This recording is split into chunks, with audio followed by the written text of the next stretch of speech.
a eletrosfera, níveis e subníveis de energia.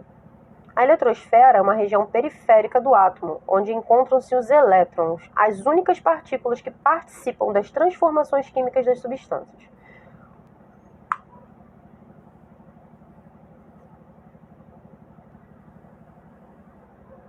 Vocês estão vendo aqui?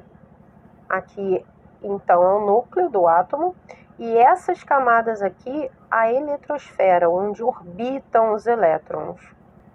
Na eletrosfera, como eu mostrei para vocês, os elétrons orbitam, isso é, descrevem uma trajetória fechada em torno do núcleo. Aqueles círculos em volta do núcleo, tá? Eles ficam dando aquelas voltas ali ao redor do núcleo, ficam girando ao redor do núcleo, ocupando regiões denominadas níveis de energia ou camadas eletrônicas.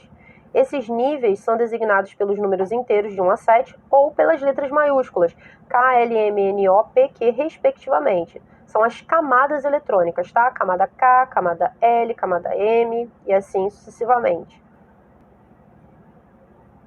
Essas camadas começam a ser organizadas a partir do núcleo para fora. Por exemplo, a camada K é a mais próxima ao núcleo, como vocês estão visualizando aí. A L é a seguinte, a M, N, assim sucessivamente, até aqui, que vai ser a camada mais distante do núcleo. Essas esferas vermelhas que vocês estão vendo aí, estão simbolizando os elétrons, que ficam então orbitando nessas camadas. Cada camada comporta uma quantidade de elétrons, tá? Diferente uma da outra. Segundo estudos realizados pelo cientista dinamarquês Niels Bohr, que eu mencionei, que é um dos integrantes que participaram da estrutura atômica atual, a proposta do modelo atômico atual, cada nível eletrônico possui certa quantidade de energia.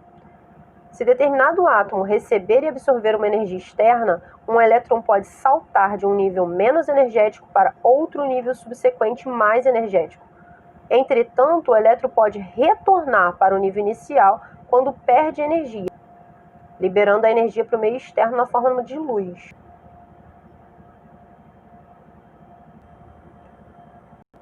Então, revisando os conceitos aí do átomo, vamos entender na aula de hoje que toda a matéria é constituída de átomos, todo átomo possui partículas ao redor, na eletrosfera, que são essas camadas ao redor do núcleo, elétrons orbitando e um núcleo carregado de prótons e nêutrons. Ele é divisível, sim, porque pode ser dividido em prótons, elétrons e nêutrons. Então, ele não é uma partícula indivisível, mas suas partículas são as menores que constituem toda a matéria. Para chegar no modelo atômico atual, então, a gente teve a colaboração de vários cientistas e muitos anos de pesquisa. Primeiramente, acreditava-se que ele era maciço e indivisível, e aí a gente teve um primeiro modelo chamado bola de bilhar, elaborado pelo cientista Dalton, e aí depois, então, com mais estudos, chegou-se à conclusão que ele era divisível sim, que ele possuía elétrons orbitando ao seu redor. E aí, então, depois de mais um modelo que foi descartado, a gente chegou nesse modelo atual, tá? Que é o modelo chamado Rutherford-Bohr. As camadas possuem níveis de energia, que são distribuídos de acordo com a camada, que começa a ser organizada a partir do núcleo para fora, camada K, L, M, N, O, P, Q. Cada nível de energia pode abrigar um número máximo de elétrons, ou seja, cada camada tem um número máximo de elétrons que pode ser comportado.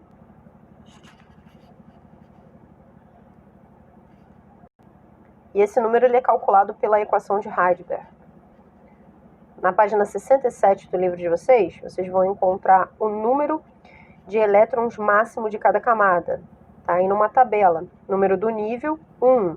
Camada K, até 2 elétrons. Número 2, camada L, até 8 elétrons. 3, camada M, até 18 elétrons. 4, camada N, 32 elétrons. 5, camada N, 50 elétrons. 6, camada O, camada P, no caso, 72 elétrons. E 7, camada Q, 98 elétrons.